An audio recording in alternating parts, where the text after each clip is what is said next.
Olá, sejam muito bem-vindos a mais um episódio do Neurotalks, a sua dose semanal de saúde mental, prevenção de burnout e qualidade de vida.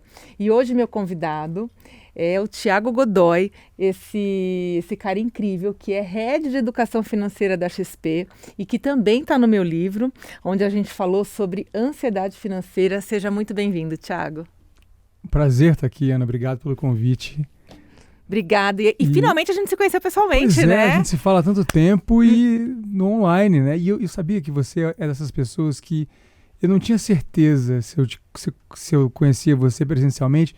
Quando você falou, a gente vai se conhecer presencialmente, eu falei, jura? Que a gente nunca esteve junto presencialmente? Que a gente parece que tá dúvida, tão amigo, cara. né? Verdade. A gente já se fala há tanto tempo, com naturalidade. Verdade. E isso é uma coisa engraçada que a pandemia nos trouxe, né?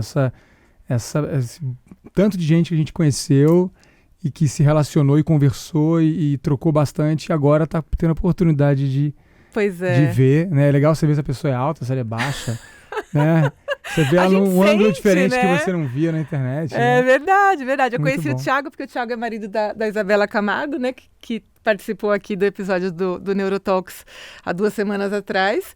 E conheci o Thiago através da Isa. O Thiago tem um trabalho incrível sobre educação financeira. Ele fala de psicologia do dinheiro, ele fala de como as emoções interferem aí no nossa relação com o dinheiro, né, Ti? Uhum. E a gente acabou já fazendo muita coisa online, né? E realmente eu também tinha essa impressão de que já te conhecia de muito tempo, que somos velhos amigos, né? Então foi um prazer enorme te conhecer pessoalmente. Prazer é meu. E, bom, vamos lá. Então eu queria começar, Thiago, assim, né, falando um pouco, eu falo muito, né, de burnout, né, Uhum. de prevenção de burnout, e acho que muito daquilo que nos leva ao burnout é essa impressão que a gente tem, e é o que a gente estava conversando aqui nos bastidores, né, essa impressão que a gente tem de que sempre tem que trabalhar mais para ter mais, principalmente o pessoal que empreende, né, não só o pessoal da CLT, apesar que quem está na CLT sempre acaba arrumando uma coisinha extra para fazer, né, e essa coisa de ter que ter mais dinheiro acaba adoecendo muita gente. Eu queria que você falasse um pouquinho sobre essa sensação. A gente vive uma sociedade que, por um lado, ela tem todo esse progresso, né? E a gente gosta do progresso. Claro que a gente gosta do progresso. A gente não se imaginaria vivendo no mundo de 20 anos atrás. Olha quanta coisa veio e, de fato, a humanidade melhora. Por mais que os pessimistas de plantão falem que não, que a gente, né, os conservadores ou pessimistas que vão olhar para o novo com um olhar de reativo, a humanidade melhora. E isso não sou eu que estou falando, tem inclusive um livro chamado Humanidade, né, que foi escrito recentemente, que ele mostra e compara os dados da sociedade como um todo, em todos os países, de décadas passadas vindo até agora. Então a gente melhorou em todos os indicadores, basicamente. A gente está melhorando como sociedade. A gente tem hoje... olha o problema que a gente tem hoje na nossa sociedade. Pela primeira vez na nossa história, a gente tem mais pessoas morrendo de obesidade do que de fome. Esse é o dado que a gente tem. A gente passou toda a nossa humanidade, toda a nossa história com um alto número de pessoas morrendo de fome. Antigamente, então, nem se fala. Pela primeira vez na história, temos mais pessoas morrendo de obesidade por problemas causados pela obesidade do que de fome. Então, o progresso traz os seus novos problemas, mas eles não são tão ruins quanto os anteriores. Agora, tem um dilema aqui dentro desse progresso todo, que é o limite humano. Nós criamos máquinas, nós criamos tecnologias que nos aceleram, literalmente, como capacidade humana. Um carro anda a 100, 120 km por hora, enquanto um ser humano, no máximo, vai correr ali a 40 por hora. 30, isso num recorde de um velocista, né? Mas um ser humano vai correr a 20 por hora, o carro vai a 120, a gente tem avião, a gente acelera a nossa vida, a gente acelera as comunicações. Agora, o quanto que o nosso cérebro primitivo, o nosso cérebro que está aí já se desenvolvendo aí, né, há quantos milhares de anos, né, como seres humanos, quanto que ele consegue se adaptar a essa velocidade exponencial? Porque a gente fala de uma curva exponencial. Se fala, Ana, agora eu estava lendo recentemente, que as mudanças nos próximos 5 anos já serão maiores do que as mudanças nos últimos 25 anos. Caraca. Ou seja, nós veremos nos próximos 5 anos mais do que a gente viu nos últimos 25 em relação à mudança. O quanto que a gente se acostuma com isso. Acho que essa é uma base para a reflexão do que você trouxe, que é o seguinte: nós, na prática, trabalhamos cada vez mais, tentando dar conta de mais compromissos, em horários fora do normal, né? A gente acorda, está trabalhando, a gente dorme, está trabalhando. Essa ferramentinha aqui, que é muito boa para muita coisa, ela também acaba trazendo problemas, a gente não sabe lidar com ela. E aí é a luta pela qualidade de vida que as pessoas querem tanto ter e que nunca chega, né? E eu falo muito sobre a armadilha do padrão de vida, que a gente vai falar mais aqui, mas eu vou deixar você falar. Acho que é uma corrida que a gente vive, que aumenta nosso tempo de trabalho, e que para você cair em um desequilíbrio, esse desequilíbrio vai acontecer no seu corpo, fisicamente, e na sua saúde mental, é muito pequena aí derramar esse pote que já está cheio, é muito rápido e é imperceptível. Então eu vejo pessoas que estão, né, com problemas financeiros, com problemas familiares decorrentes desses problemas financeiros, não porque elas não têm renda, mas porque elas vivem num ciclo de ganha-gasta e não entendem o que estão fazendo. E aí se encontram numa situação sem saída.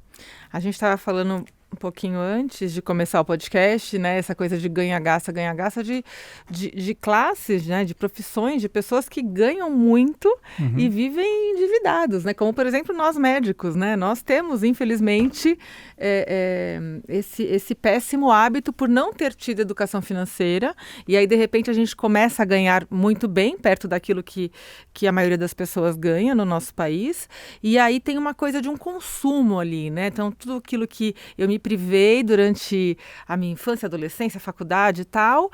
Então agora eu posso ter o carro, a casa, a viagem e tal. E aí quando você vai ver, você está precisando cada vez ganhar mais, né? Eu queria que você falasse um pouquinho desse ganhar mais, né? Onde é que isso para, Thiago, se é que para? O médico é interessante, hein? É um público bem interessante. Eu tenho algumas experiências de mentoria que eu posso compartilhar. E eu falo aqui. porque eu faço mentoria para médicos, né? Eu faço mentoria para médicos que querem faturar mais para viver só de consultório particular. Certo. Tá? E aí eu consigo enxergar isso mais de perto.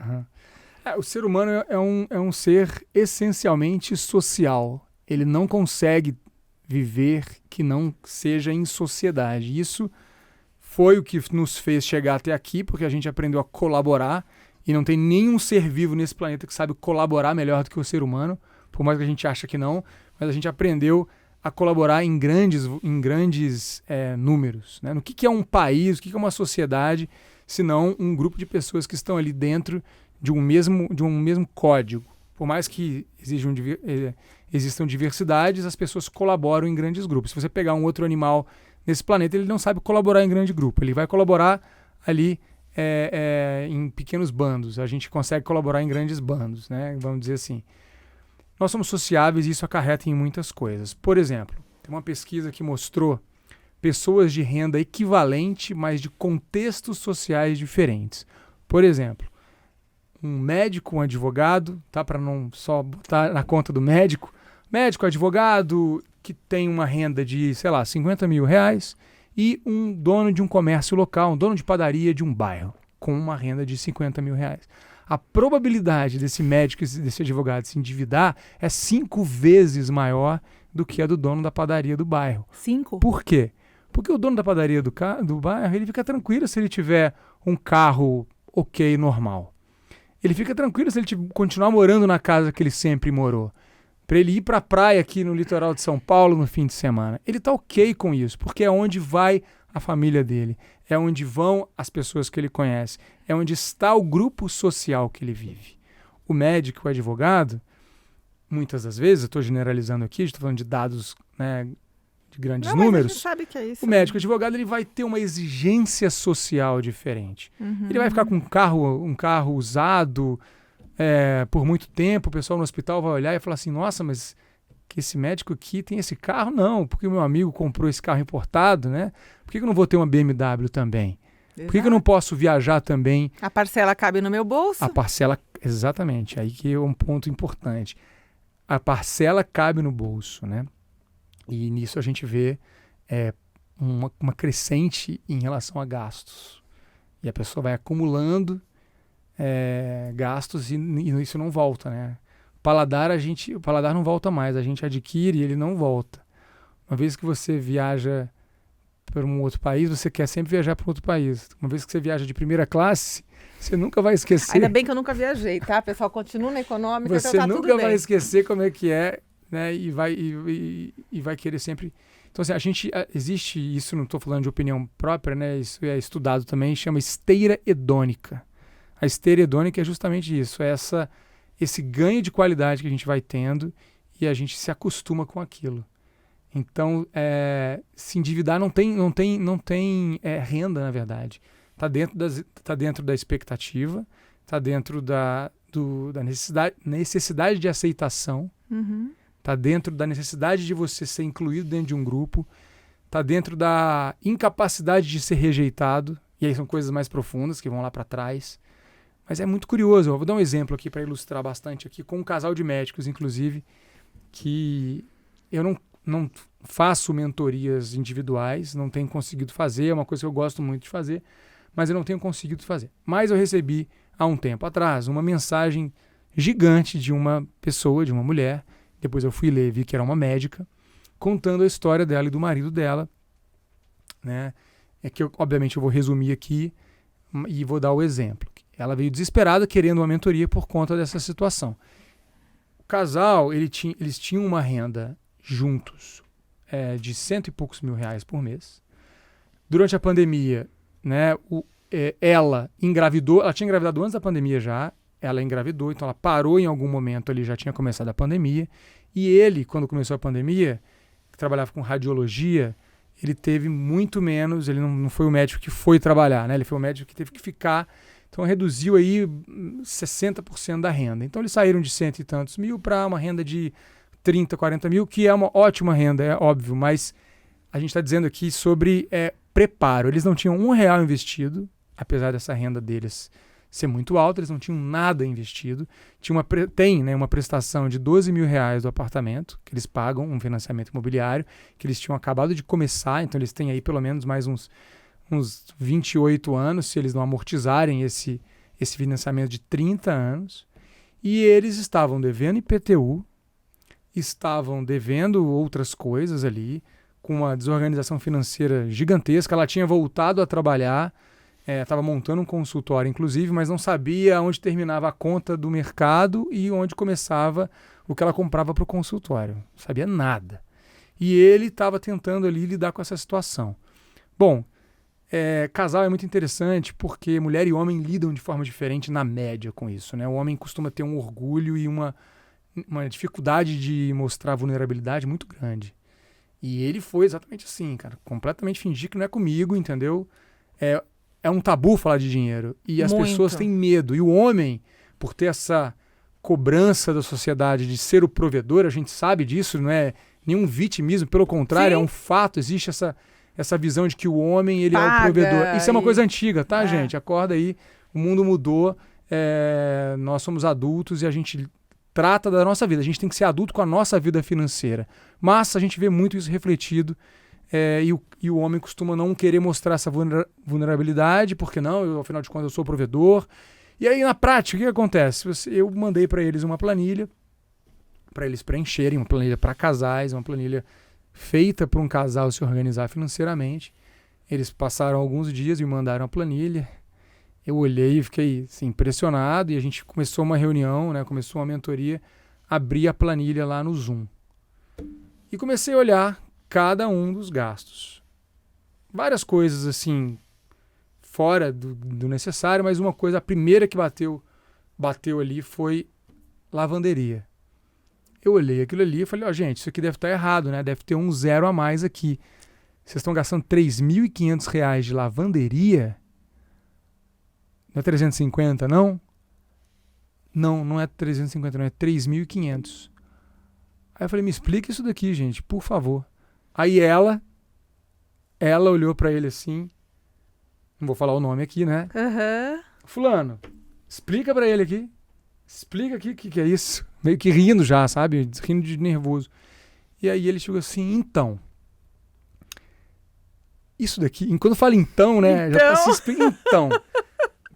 Bom, tô ilustrando aqui um caso porque Não, parece mas absurdo, é super mas é... legal pra gente ter ideia, lógico. Então, isso daqui são as camisas que eu tenho. Ele tem uma coleção de camisas da marca tal, que tem gravados o nome dele, que eu não sei quanto custou, mas certamente custou caro, e que ele não abre mão de lavar na lavanderia, porque são camisas que são muito sensíveis e que a funcionária deles, se lavar, vai estragar. Ah, e também tem a funcionária Tem em a casa. funcionária. Porque eu ia perguntar assim, bom, então não Claro. tem a funcionária, não tem o Tem- gasto com a funcionária. Tem a então. funcionária, mas a funcionária não pode lavar as camisas porque ela não sabe, são camisas de tal padrão que ele tem várias, porque ele usa, parece assim... Bom, resumo da ópera, R$3.500 de lavanderia, gente. Tudo bem que eles tinham um padrão de vida, mas isso não se justifica. Ainda mais devendo aluguel. Eu falei, cara, legal, ótimo que você gosta de lavar as suas camisas nessa lavanderia, mas você está devendo IPTU. Acorda. Né? Perfeito. Bom, várias coisas ali, e ali, né, a gente está falando aqui de escolhas, gente, não tem certo e não tem errado. Educação financeira é escolhas, mas eu estou mostrando aqui para você como é que são padrões que estão arraigados nas nossas crenças que a gente não deixa. É emocional, não tem assim, nada... né? Eu, por ter um status, uma profissão X, algo que eu alcancei, tem o lance do eu mereço, né, Eu Titi? mereço, Assim, olha quem sou eu, conquistei isso aqui até aqui. olha onde eu tô. Aí eu fui entender. Depois ela me mandou uma mensagem, inclusive, e aí eu fui entendendo a família dele, cobrança, muita cobrança, nada tá bom, nunca tá bom, sabe? Todo mundo é muito bom, ele sempre tem que ser o melhor. Então a necessidade é de mostrar para a própria família que teve sucesso. Olha isso. E aí a gente vai vendo as coisas, de novo, não tem um certo, não tem um errado. Tem você olhar para a tua vida como adulto, encarar sua vida financeira e ver se ela está correta, se ela pode melhorar. Exemplo, fui olhar outro gasto lá deles, ponto polêmico aqui, dízimo R$5.000. Dízimo R$5.000. Aí eu falei, gente, eu adoro Deus, tá? Nada contra Deus, Deus é bom demais, mas dada a situação financeira de vocês, hoje, R$5.000 de dízimo é muito dinheiro. Será que vocês não podem... Aí eu nem terminei de falar, Ana, nem terminei de sugerir que eles pudessem rever isso. E os dois já se entreolharam e falaram assim, ó, não, a gente já conversou sobre isso, inclusive a gente acha que está com um valor menor do que a gente deveria estar fazendo o aporte do dízimo, porque a gente acredita que isso vai voltar para a gente e tudo mais. Bom, não importa o argumento, tá? Isso era inegociável para eles. Inegociável para eles. E tudo bem, eu respeito. Claro, quem sou eu para discordar da decisão financeira de alguém? Mas eu estou ilustrando aqui um caso que um casal, retomando, um casal de médicos com uma altíssima renda, mas que se desorganizaram no caminho, tiveram percalços aí também com a pandemia e que ficaram devendo, estão em dívidas. E não são poucas e não são pequenas. E eles não conseguem enxergar a realidade deles hoje e abrir mão de certas coisas que eles viviam antes para poder sanar. Porque dívida, gente, é pagar juros. Dívida é pagar para o outro um dinheiro que era para ser seu. Uhum. É pagar o aluguel de um dinheiro. Dívida corrói o teu dinheiro. Nunca é bom pagar dívida, a não ser... a gente está falando de financiamento, a gente pode falar de outras modalidades de dívida que podem ser, por exemplo, um empresário que está fazendo um investimento no maquinário. São outras coisas. Estou falando de dívida é você ficar inadimplente e pagar juros porque você não está, né, quitando as suas responsabilidades financeiras.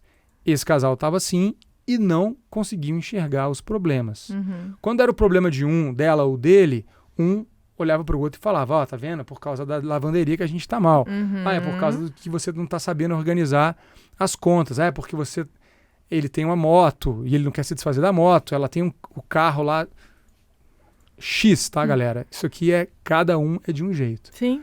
Quando você mexe em crenças, no caso do dízimo, eles quase acabaram a mentoria ali, entendeu? Quase me cancelaram.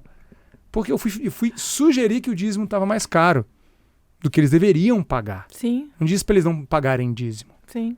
Entende? Então, eu acho que o ponto aqui, e tem vários exemplos que a gente pode falar aqui, é o seguinte, não tá enquanto você tem de dinheiro, tá na maneira que você usa o seu dinheiro. Você pode ganhar 100 mil igual esse casal e estar endividado. Você pode ter 3 mil reais de renda e conseguir fazer seus investimentos, conseguir ter uma vida mais próspera, porque você está vivendo na realidade.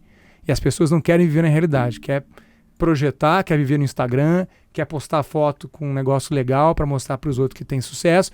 E, gente, a única coisa que você sabe de uma pessoa que tem um carro importado é que ela gastou X mil reais para comprar aquele carro, né? Nossa, o cara tem uma BMW X não sei quantos. Beleza, você sabe que ele gastou 500 mil reais para comprar aquele carro. Quanto que ele tem de dinheiro, você não sabe. Isso daí fica no intangível. Então, melhor do que mostrar que tem dinheiro é você ter dinheiro mesmo e não precisar de mostrar. Perfeito. Perfeito, perfeito. Mas aí a gente entra numa coisa, né, que assim, se eu tenho e não preciso mostrar, eu tenho que ter um autoconhecimento, né, e tenho que ter... E tem que estar muito claro para mim o meu propósito, o que eu estou fazendo nessa vida, o meu estilo de vida. Eu acho que é o que você fala, né? A relação com o dinheiro, ela não é uma relação financeira, né? Eu gasto, eu compro, eu guardo, eu tenho previdência, eu tenho fundo, eu tenho... Tanto que muita gente vai te procurar, né? Eu vejo às vezes nas tuas postagens e te perguntando onde é que eu invisto meu dinheiro, qual que é o melhor investimento, qual que é E agora acho que você até está falando um pouquinho mais disso, né? Mas eu lembro uma época, logo quando você começou no Instagram, que você sempre falava muito mais dessa coisa da relação emocional com o dinheiro, de assim, viva com aquilo que você tem, entenda, né, que você talvez não precisa mostrar mais do que você tem na verdade, porque tem muito mais a ver aquilo que a gente falou no meu livro, muito mais a ver com as tuas crenças financeiras do que com aonde você vai investir o teu dinheiro, né? E essa psicologia do dinheiro, ela é muito pouco falada no nosso país, né, Tiago? Aliás, eu acho que você, se não for o único, é um dos únicos profissionais dessa área. É por isso que você tem tido todo esse sucesso, palestrando, falando em tantos podcasts a respeito dessa psicologia, né? É uma coisa que você trouxe, que eu acho que todo mundo pode sempre pensar. É muito óbvio o caminho de você falar de riqueza. Porque é muito bom, realmente. Ninguém discorda desse caminho. A riqueza, ela é material mesmo, financeira, ter dinheiro. Buscar ganhar mais, buscar ter uma valorização maior da sua hora, empreender para você ter... Isso é muito bacana, isso é muito justo, né? Agora, essa não é a saída. Porque se você não sabe posicionar a sua vida financeira onde ela tem que estar, você não vai ter uma noção de suficiência. O que é suficiente? A gente não é estimulado a falar sobre isso, né? O que é suficiente? Porque tudo tem, né, um término. E a gente vive um dilema aqui. A gente pode filosofar mais profundo aqui, mas basicamente a gente vive num dilema de tempo. Todo mundo sabe que a vida é um intervalo finito de tempo. Talvez essa seja a nossa maior bênção como ser humano, ou outros dizem que é uma tragédia a gente ter essa consciência, mas de fato é o que nos faz humanos. Nós sabemos que o tempo é finito. E você pode acreditar no que for depois daqui e tudo bem, mas o que a gente sabe é que aqui é finito. E existe um dilema, porque a gente sabe que é finito, mas a gente não sabe quando ele se finda. Né? Não sabe, ninguém sabe. E isso é a base para o que a gente chama de trocas intertemporais. Nós vivemos um dilema de trocas intertemporais. O que é isso? Bom, vou encher a barriga de pizza ou vou fazer uma dieta? Amo pizza. Amo pizza também. Mas será que eu vou comer mal, ter uma má alimentação durante muito tempo, já que um dia eu não estarei mais aqui? Ou eu vou cuidar da minha vida justamente porque... E comer pizza só de vez em posso quando. ficar... Essa é a dinâmica. Com o dinheiro é a mesma coisa. A gente vai ficar poupando tudo também, já que a gente não sabe... Poxa, amanhã posso não ter nem saúde para... Né? Mas mas você pode ter. você pode viver muito e você tem que olhar para a sua vida como um todo. E acho que isso é a ponta do iceberg. Porque dentro disso está essa coisa da suficiência, que só você vai saber.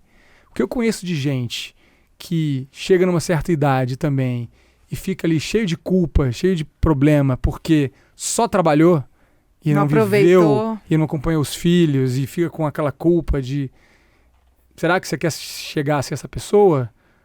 Então é um pouco dosar essa dinâmica de ganhar e gastar, essa dinâmica de usar o tempo com inteligência. Não é fácil, não tem uma resposta aqui para ninguém, mas a noção de suficiência é muito importante, porque ela vai nos dar os combinados que você tem que fazer com você mesmo e com as pessoas que você está. Se o seu combinado é, cara, eu vou trabalhar 14 horas por dia porque é isso que eu vou fazer agora, ótimo, faça esses combinados. Né? Que é uma coisa muito que a Isabela fala também. E o dinheiro, ele perpassa isso, porque se você não tem isso claro para você, você vai viver uma vida que às vezes nem é a vida que você quer. Você está olhando para a vida de alguém, está querendo imitar a vida de alguém, está sofrendo num trabalho que você não gosta, está sofrendo numa situação que você não se encaixa mais, porque você comprou um ideal de sucesso que nem é teu. Eu vejo muito, você fala muito de burnout, né, e eu acompanho muita gente que está insatisfeita no trabalho, na vida profissional, e não muda. Por quê? Porque não tem uma reserva de emergência, por exemplo, porque não tem uma grana investida. Se ela tivesse, ela poderia falar assim, chefe, tchau, tá? Tô indo embora porque não aguento mais isso daqui e eu tenho condições de viver durante 6 meses, 1 ano, até mais, sem precisar do meu salário. Né? Então, por isso que é libertador você mexer com o teu dinheiro de forma inteligente. E entender que ter dinheiro não é sobre poder acessar coisas materiais, é sobre poder ter controle sobre o seu tempo, sobre a sua vida. Né?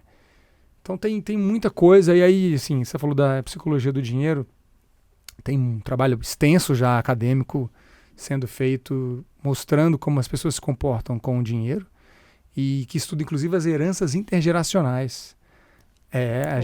A maior herança que a gente tem não é o patrimônio da família, não, gente. É as heranças, as crenças financeiras. A gente tem, que vem dos nossos... A gente herda dos nossos pais, que herdaram dos nossos avós e lá para trás. Então, é legal olhar um pouco como é que foi seu histórico, olhar para sua família, os seus pais, como é que foi o histórico financeiro deles, como é que foi dos seus avós, como é que foram dos seus bisavós, se você conseguir entender, porque isso impacta na maneira como você pensa o dinheiro. A gente não olha para isso, é inconsciente, mas vem de pai para filho e... É tipo uma constelação. É uma constelação, total. E a gente tem um processo muito importante na vida financeira que é chamado socialização econômica. Os 7 primeiros anos que a gente teve contato com dinheiro. Tudo que nossos pais falaram, tudo que a gente ouviu, como a gente passou por dificuldade ou não, se nossos pais brigaram por dinheiro. Esses dias eu estava conversando com uma pessoa e ela me contando que quando ela tinha 6 anos, os pais se separaram porque o pai começou a ganhar muito dinheiro. E aí veio, né, não vou expor aqui a situação, até porque eu nem falo o nome da pessoa, mas basicamente o pai se distanciou da família porque começou a ganhar muito mais dinheiro e ele tem um trauma com o dinheiro, porque ele associa a falta, na verdade. Ter muito dinheiro distanciou o pai dele da família e ficou ele com a mãe dele sozinho, o pai abandonou a família, né? E ele tem um trauma com isso. Então, quantos traumas será que a gente não tem? Né? A gente não fala desse assunto. Saúde mental, sim. Você fala, a pessoa tem trauma, ela fala assim, isso daí tem problema. Gente, todo mundo tem trauma. O que você não está fazendo é se enxergando ainda nos seus. Então, o despertar de olhar a sua vida financeira passa por um autoconhecimento, passa por entender por que você está se descompensando. Por que uma pessoa está gastando mais dinheiro do que ela tem? O que será que você quer mostrar para você mesmo ou para alguém, às vezes alguém que nem está aqui mais entre nós?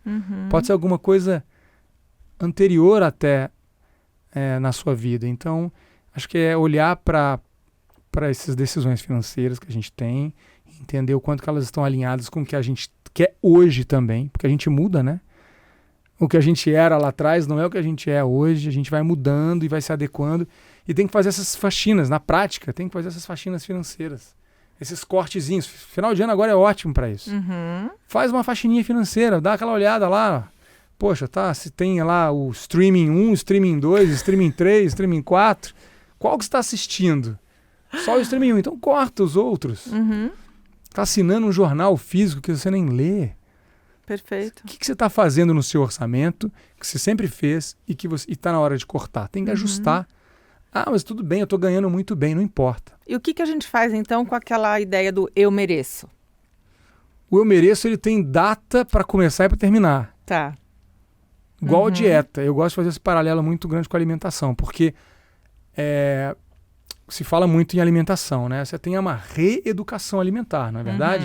Perfeito. Sua família tinha padrões, você aprendeu a se alimentar de uma maneira. Aprendeu o que faz mal. Né? Aprendeu o que faz mal. E você teve uma reeducação alimentar para você agora ter uma outra forma de se alimentar. A mesma coisa com dinheiro. Reeducação financeira. Você aprendeu de uma maneira, não quer dizer que você vai ter que seguir essa maneira. Perfeito. Então, vai aprendendo para sempre. Eu aprendo todos os dias. Eu trabalho com esse tema todos os dias, eu aprendo todos os dias. E é você olhar e fazer ajustes. É muito simples. Início de ano é maravilhoso para ele sair cortando as coisinhas que você não está usando. Na hora que você vê, é 300, 400, 500 reais que você está ali. Maravilhoso. Todo mês. Eu já faço a conta no ano. A Isabela até fica rindo, porque minhas contas... é só 40 reais, é só 50 reais. Você faz vezes 12. É só 500, é 500 reais. Não, 500 reais é 6 mil por ano. Pensa em 6 mil por ano. Eu já penso em 6 mil por ano rendendo Selic. 6 mil por ano rendendo Selic já são 6.700 e alguma coisa. Perfeito. É investimento. Então, essa troca financeira, aí entra a matemática, para você começar a calcular. Mas você concorda que isso é só a pontinha do conhecimento? Perfeito. Nossa, Ti, você sabe de tantas coisas assim, diversas, matemática, psicologia e tal. Qual que é a tua formação? Conta pra gente. Minha formação de graduação em administração. Tá. Fiz administração na Federal de Juiz de Fora. Eu gostei muito da Federal porque eu peguei... Você olha lá nas matérias, eu fui pegando disciplina de vários cursos, porque quando eu entrei, eu falei, cara, administração, não sei se eu quero isso não. Fui fazendo, aí fiz matéria na psicologia, eu gostei de fazer essa formação. Você sempre gostou da área saí estudando várias coisas, mas me formei em administração, depois eu fiz um MBA, né? Aí fui para o Rio, fui trabalhar no Rio, fiz um MBA em marketing digital, na GV lá no Rio, e fiz um mestrado aqui em São Paulo, na GV aqui de São Paulo, um mestrado em sustentabilidade. A minha tese, né, meu trabalho foi com endividados. Eu estudei 400 pessoas endividadas. Mas assim, eu me interesso muito por essa área de antropologia. Cara, neurociência, eu tô começando agora assim, a ler, mas é fantástico, incrível, maravilhoso, né, cara? Como o nosso cérebro é a base de tudo, né? É o órgão mais importante, né? Então, eu brinco com os meus amigos cardiologistas. Eles falam que o coração é importante. Eu falo, não vem não. O coração é importante também, mas assim, eu gosto muito desse processo de tomada de decisão, economia comportamental, que eu gosto bastante de estudar, que estuda como que a gente toma decisão com o dinheiro. Eu tenho gostado muito de estudar a economia comportamental, já tenho me dedicado há alguns anos nesse assunto. Sou até, inclusive, professor de um MBA da XP Educação na disciplina de finanças comportamentais, que estuda as heurísticas e os vieses comportamentais, né? As heurísticas são os atalhos mentais que a gente toma para tomar decisão financeira. Então, a gente pega vários atalhos mentais para economizar energia, para poder tomar decisão mais rápido. Nós tomamos 35 mil decisões por dia. Que é mais ou menos olhar o preço da parcela. Olhar o preço da parcela né? É um atalho aí. Que é mais fácil, né? E aí que se chama conta mental. Tá, beleza. Conta mental é conta que a gente faz, aproxima e a gente traz para o que a gente gostaria que fosse. Arredonda para baixo, na prática. Que é o 9,99. 9,99. Nossa, só R$9 aí, quase nada. Tá. Tem várias heurísticas, que são os atalhos mentais, e tem os vieses, que são as decisões financeiras erradas que a gente toma, que é a consequência disso. Né? Tem muitas heurísticas. Ancoragem é uma muito importante, né? Que a gente vê o tempo inteiro. Por exemplo, vou fazer um teste com você aqui. Tá? Fora do financeiro, para não ficar óbvio. Tá? Vou fazer uma afirmação para você aqui.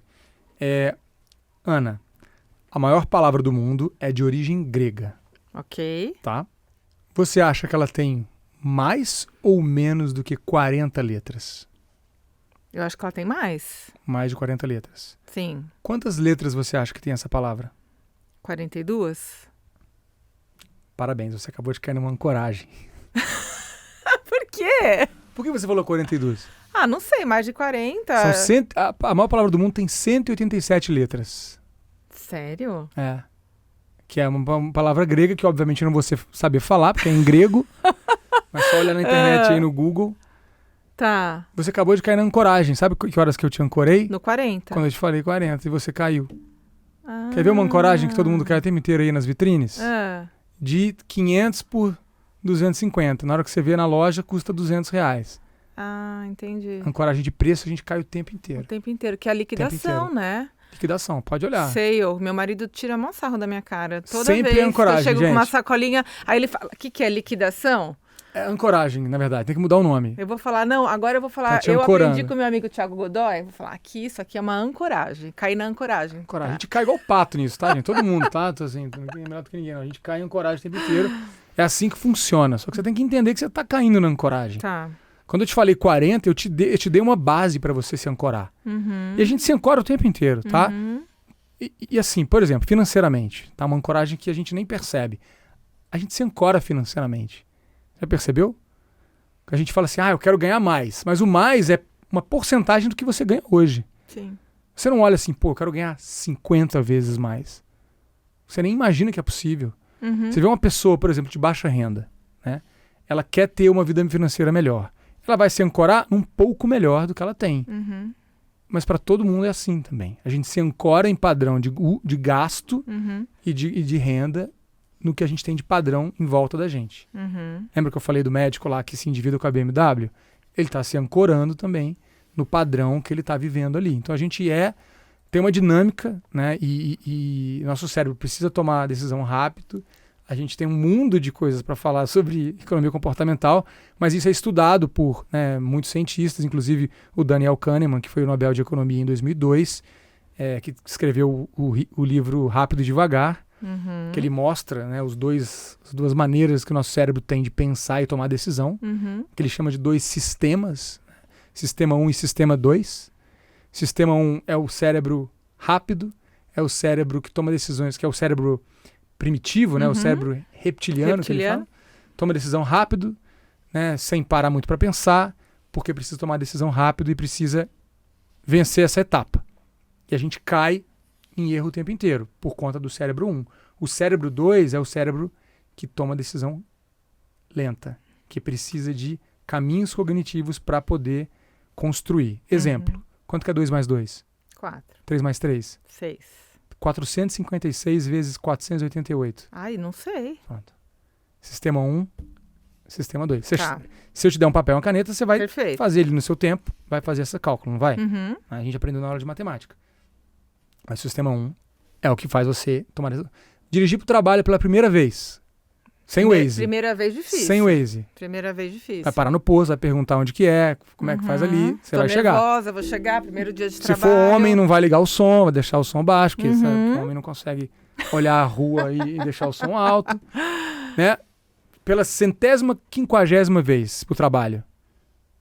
Você vai Cérebro 1. né?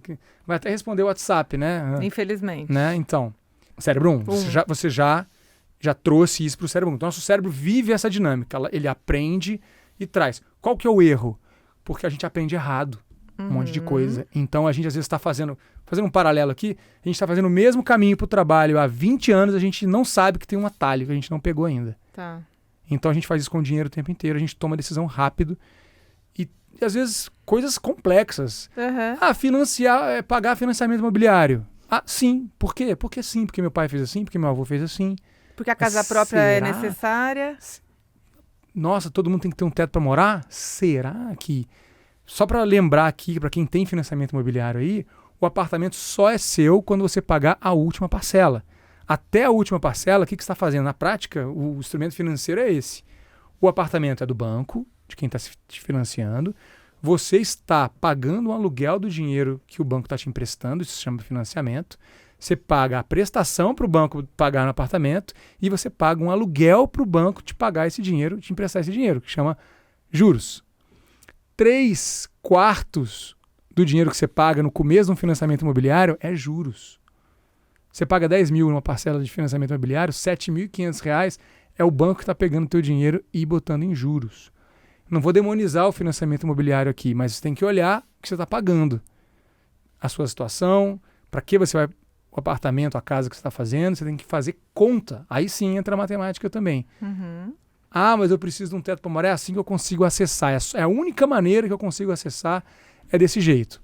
Bom, acho que a gente está aqui para justamente contestar o que a gente aprendeu errado por meio de um sistema de concentração bancária. Né? A gente tem 4, 5 bancos no Brasil que não têm interesse de democratizar isso, né? E dar acesso a conhecimento. Até hoje eu falo com as pessoas, você investe, invista em poupança. Por que o pessoal demoniza tanto a poupança? Porque a poupança rende 70% da Selic, que é a taxa básica de juros da economia. A pessoa nem sabe isso. Aí, ok, não tem problema, você não tem que saber. Mas eu estou te dizendo, ela rende 70% da Selic. E existem muitos investimentos com a mesma natureza da poupança, liquidez, você consegue resgatar. Liquidez você transformar o investimento em dinheiro no teu bolso. Você consegue, tem segurança, né, porque ela é renda fixa também. Tem vários. Tesouro Selic é um deles. Um CDB de liquidez diária no banco. Aí a pessoa fala assim, ah, mas a poupança é segura. Meu pai investia na poupança, meu avô investia na poupança. Gente, o seu tataravô investiu na poupança, porque a poupança é de 1861. Uau! Sabe quem fez a poupança? Imperador Dom Pedro II. Meu Deus, Na época que existia sério escravidão isso? nesse país ainda. Então, gente, vocês estão investindo num negócio que é muito velho. E tem a mesma... Segundo as minhas filhas, é cringe. Cringe, né? Cringe é Cringe é ultrapassadíssimo. super, né? Minha fala foi cringe aqui. Foi cringe, adorei. Bom, essas são, eu estou falando aqui em coisas básicas, que às vezes as pessoas estão deixando de ganhar dinheiro, tá? Assim, você tá falando um português bem claro, que você está deixando dinheiro na mesa, está deixando de ganhar dinheiro por padrões que você aprendeu errado. E tudo bem, você tem aprendido errado. Agora, a oportunidade é você olhar para isso, porque eu falo, a gente tem que ser adulto com o nosso dinheiro. É tabu, a pessoa não quer falar, a pessoa sabe quanto que o Neymar ganha por minuto no PSG, Sim. né? Não, o Neymar ganha E às 600 vezes não reais sabe por... quanto que o marido não ganha sabe. ou a esposa. Porque você Não falou sabe. uma vez, eu acho que você fala muito disso, mas eu lembro uma vez que marcou muito para mim, que você falou sobre a infidelidade financeira, né? E acho que é um termo que você usa bastante, né? Isso é muito interessante. Aí o orçamento secreto aí das famílias aí, né? Tem tem estudos que mostram isso, quanto que isso prejudica os relacionamentos. E começa com coisa boba, tá? É um negócio que eu comprei aqui, claro que tem coisas mais sérias aí, a gente inclusive viu um estudo que saiu de homens gastando dinheiro com amantes, uma coisa que saiu aí bizarra, que eu não que realmente aí são relações, cada um vai ter a sua, né? Sim, mas às vezes com hobbies, né? Com coisa que, de repente, a mulher comprou a coisa na promoção e não quis mostrar pro marido, na liquidação. Então, começa com bobeirinha, assim. Começa com a pessoa não transparecendo a vida financeira com pequenos atos. Ali, comprei um negócio na promoção.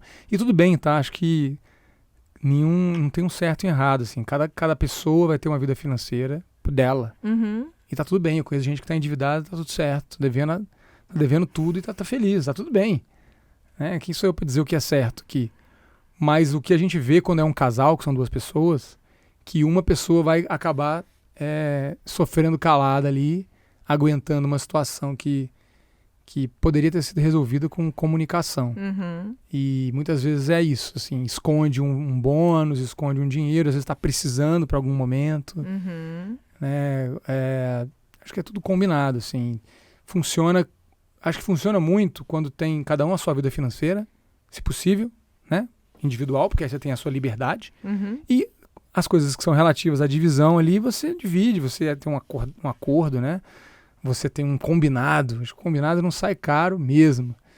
Legal. Eu quero agora te fazer uma pergunta que eu vou talvez te colocar ali numa pequena saia justa, mas olha só. Eu queria ouvir tua opinião, porque assim, eu enxergo que a gente tem duas correntes e todo mundo, acho que fica claro que existe um consenso de que a gente precisa gastar menos do que ganha, né? Mas eu vejo uma corrente que diz assim, se você continuar ganhando o que você ganha e guardar um dinheirinho lá todo mês e tal, tá tudo certo, você vai conseguir viver bem e ter lá sua tranquilidade, a sua liberdade financeira em algum momento. E tem uma outra corrente que hoje em dia está muito na moda, com essa coisa do marketing digital, com a coisa da abundância, de que é muito fácil ganhar milhões, né? Vender produtos que é o famoso 6 em 7, então você lança um produto digital e ganha ali R$1 milhão, R$500 mil em uma semana. Então, assim, você tem que produzir mais, trabalhar mais e produzir mais e também você economiza, mas aumenta as suas fontes de renda, aumenta a sua capacidade de entrar dinheiro, porque aí você vai atingir tua liberdade financeira muito mais rápido, né? Existe um meio termo, quero ouvir a tua opinião. Existe o certo, existe o errado, ou, de repente, a gente tem que olhar para aquilo que combina mais com a tua essência e com a preservação da tua saúde mental. Porque para uma coisa ou para outra, muitas vezes a gente deixa de lado a nossa vida e a nossa saúde, né? Eu acho que tem uma dinâmica aí que tem mais gente ganhando dinheiro ensinando a ganhar dinheiro na internet do que ganhando dinheiro, né? Ganhando dinheiro. Ficou meio estranha essa frase. Mas tem muita gente que está vendendo esse sonho.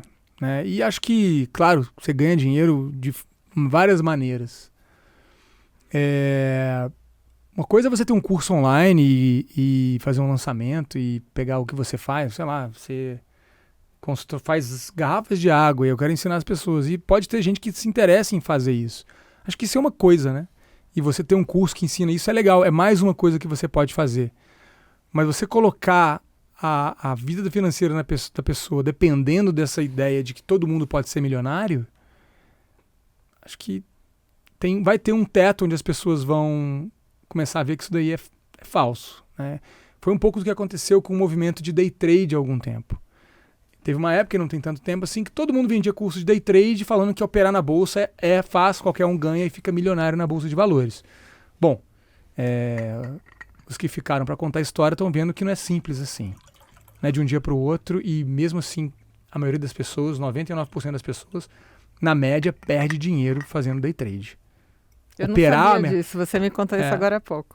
Operar educação financeira não é sobre você pegar pouco dinheiro e transformar em muito no mercado financeiro. É sobre você ter uma vida equilibrada, com liberdade, com poder de decisão, com escolha,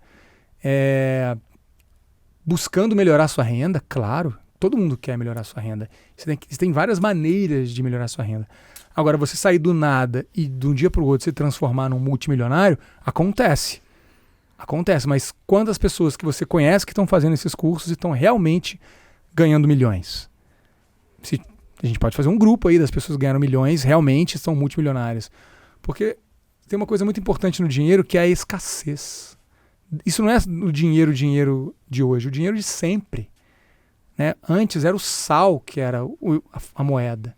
Por que o sal era o dinheiro? Porque ele era escasso. O sal era um bem com necessidade e com escassez. Existe abundância? Existe abundância. No universo existe abundância. Mas o dinheiro, ele é um jogo de troca. Ele é um jogo de... Né, e talvez as pessoas não estão pensando no mais importante. Que valor que você está agregando para as pessoas de verdade? Porque ganhar dinheiro é uma consequência, gente. Fazer 6 em 7, 10 em 7, 100 em 7 é uma consequência de você ser muito bom no que você faz. Ganhar dinheiro por ganhar dinheiro, não sei se é assim que funciona, né?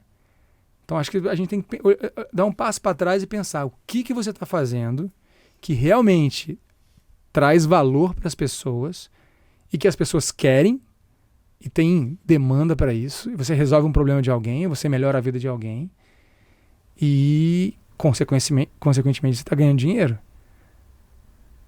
Uau! Essa foi na boca do estômago, né?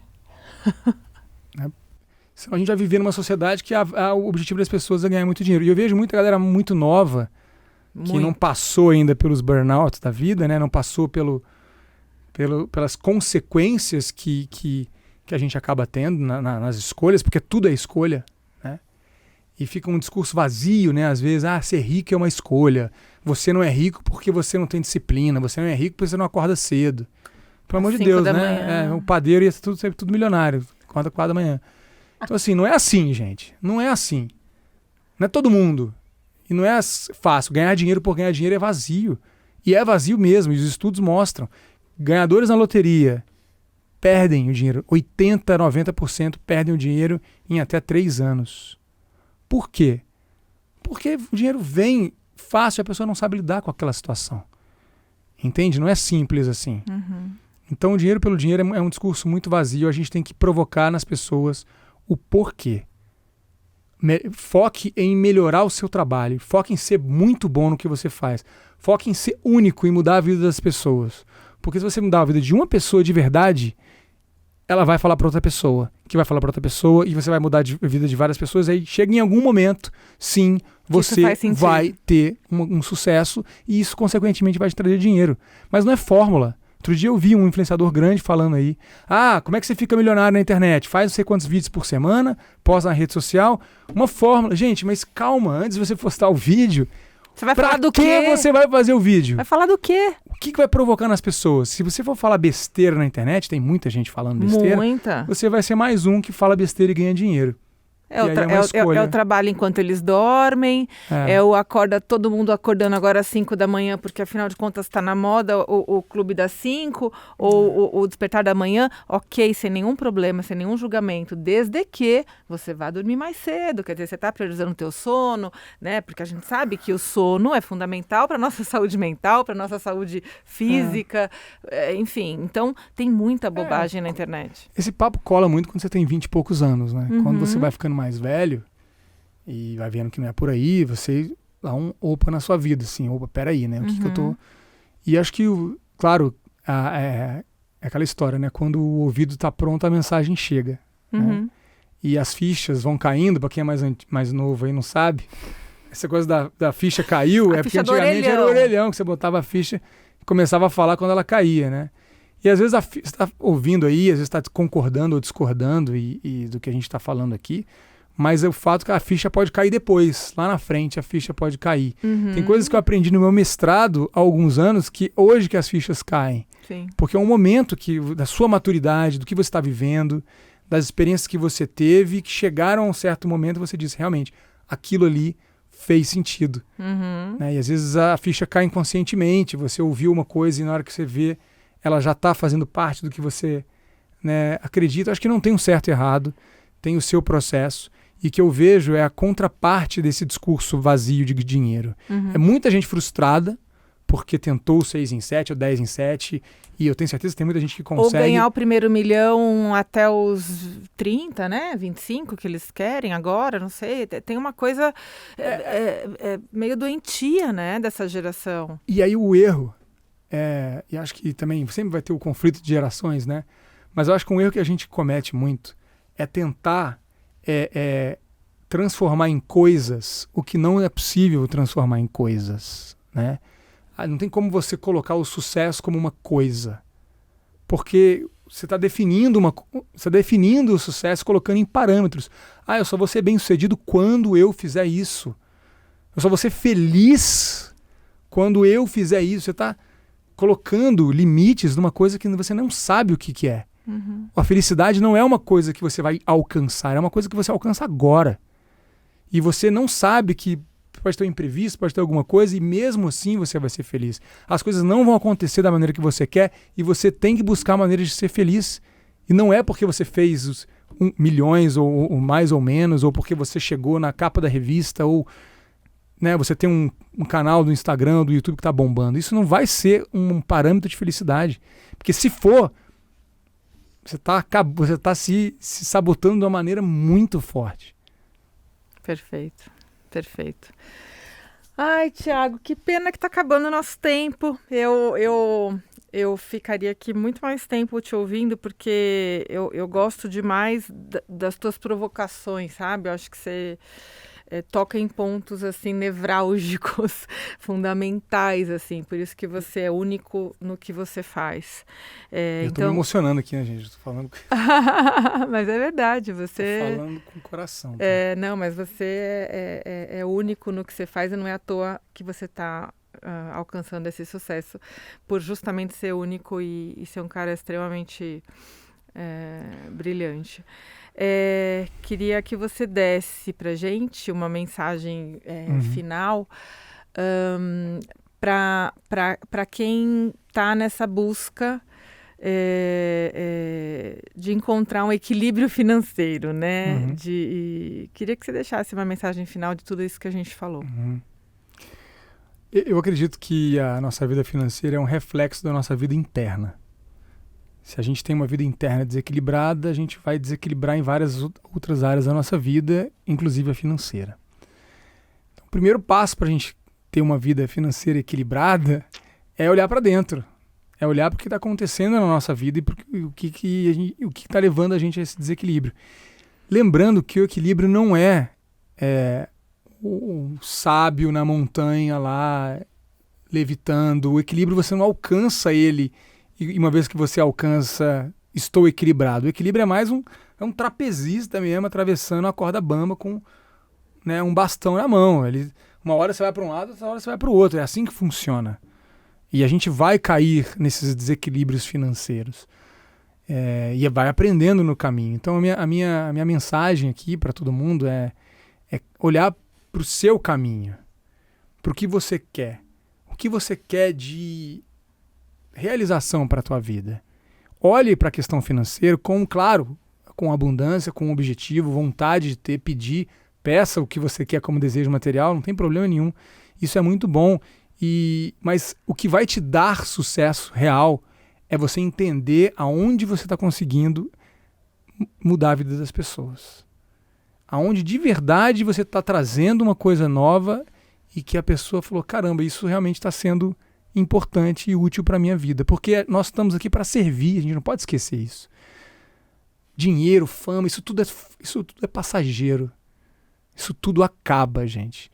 A gente está aqui para servir as outras pessoas. O que fica no final é o quanto que você de verdade serviu. Nós servimos as pessoas. A gente não pode esquecer nunca disso. O trabalho a gente entrega para o outro. A gente está a serviço de alguém para melhorar, tentar ajudar e melhorar a vida de uma pessoa. Isso que é o único valor real que tem o trabalho.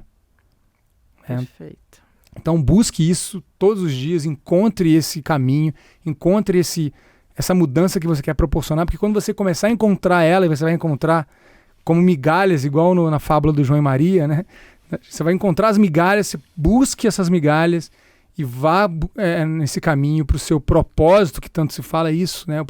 Encontrar o que você faz bem, encontrar o que você faz com amor e que você realmente está mudando a vida das pessoas, porque aí é o que os japoneses chamam de Ikigai. Você vai ter reconhecimento por isso e, consequentemente, você vai ter o sucesso. Mas o sucesso pelo sucesso, ele é vazio. Então, busque o Ikigai, busque a contribuição que você vai dar para as pessoas, que o sucesso ele vai vir. Ai, hein? Que baita podcast, hein? Meu Deus.